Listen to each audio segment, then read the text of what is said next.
Evolución orgánica. La factorización de Mendel.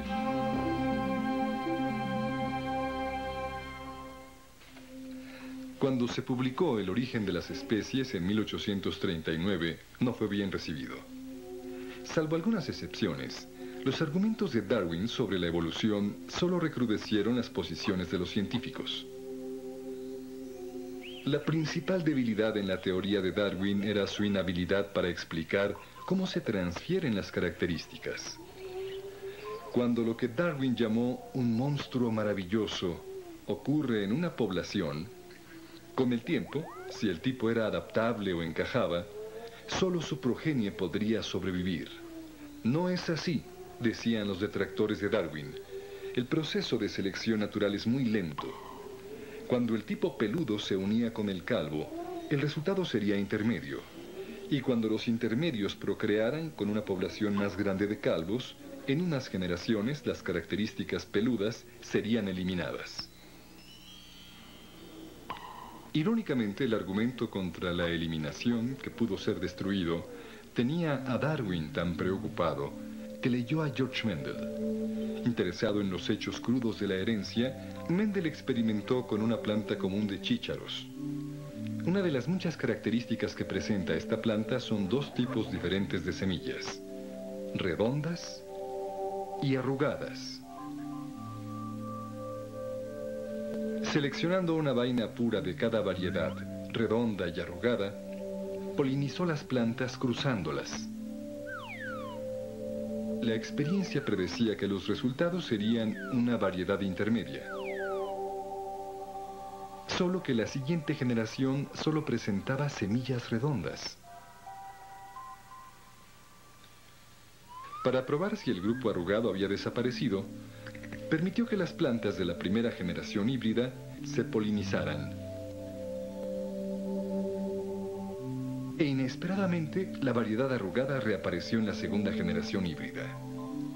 Cuantas veces repetía el experimento, siempre obtenía una ración de 3 redondas y una arrugada. El genio de Mendel era simplista. Asignó al plasma germinado de cada variedad pura 2 partículas pares que llamó factores.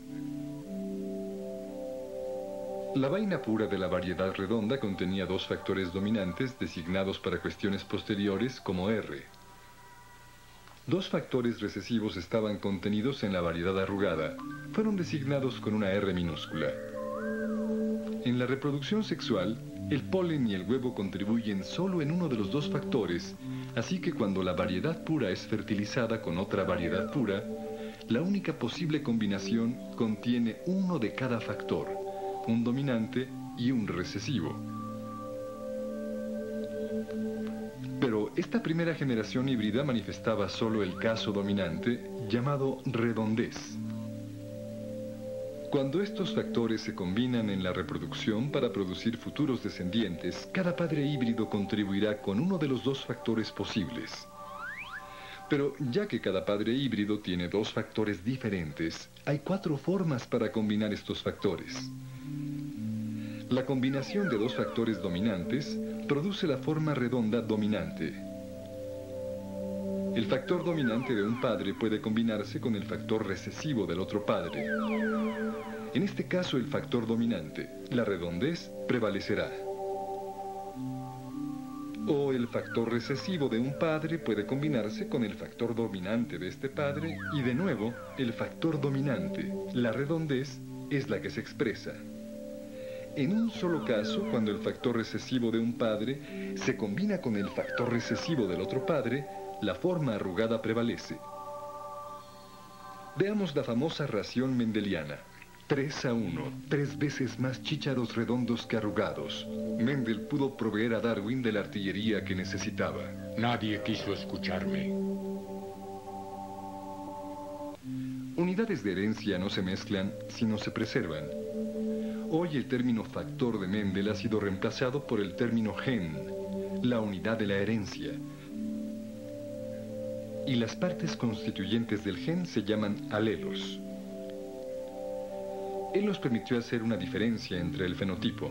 la apariencia del organismo resultante del genotipo, la información genética del organismo. Incluso 30 años después de la publicación de la obra de Mendel, muchos científicos insistían en creer que en una población extensa, el gene dominante eventualmente eliminaría al gene recesivo. Si el gene de lunares fuera el dominante, ¿eventualmente arrasaría con el tipo recesivo de calvos? Sorprendentemente, la respuesta es no, si somos capaces de aislar a la población de influencias exteriores. En 1908, G.H. Hardy escribió en una servilleta esta expresión matemática. Demostró que la ración de dominante a recesivo permanece constante. Si les parece familiar, es el teorema de binomios que ustedes han de haber pensado que no era muy útil. Visualicemos la forma en que los alelos de padres híbridos se combinan en la reproducción. P representará la frecuencia del alelo dominante y Q representará la frecuencia del alelo recesivo. Simple sustitución: P en lugar de la R, Q en lugar de la R minúscula. Una multiplicación, unos movimientos y un poco más.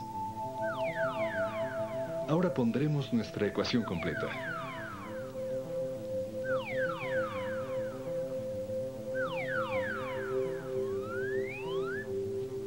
Y la limpiamos.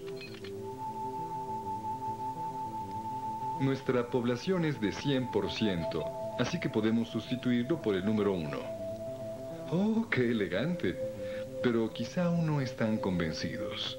Imaginen una piscina de genes. En el alelo dominante se lleva el 80% de los gametos masculinos. Y en el alelo recesivo, el 20%. Del mismo modo, el alelo dominante lleva el 80% de los gametos femeninos y el recesivo el 20%. Las probabilidades de un acoplamiento dominante-dominante se determinan multiplicando 80% por 80%, dejando 64%. Un acoplamiento recesivo-recesivo requiere del mismo ejercicio matemático para producir 4. Esto, claro, es exactamente lo que expresa el teorema, donde P igual a 80% y Q igual a 20%. Dejemos las matemáticas y volvamos a nuestra forma gráfica.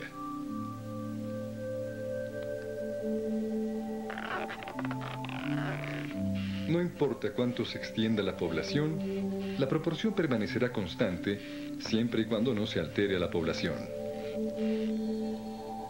La ley de Hardy-Weinberg es un modelo teórico que ilustra cómo los genes se distribuyen y conservan. La frecuencia de genes para una población se equilibra bajo condiciones estrictas. La población debe ser muy grande y las criaturas permitir la procreación fortuita. En otras palabras, no ocurre una selección sexual. ¡Me quiere! Pero si un fenotipo nunca puede reemplazar a otro, ¿no contradice el modelo a Darwin? Por el contrario, el modelo de Hardy-Weinberg actúa como un barómetro para indicar que algo pasa en la población. Si los melenudos florecen mientras los calvos expiran, quizá la selección natural de Darwin está funcionando.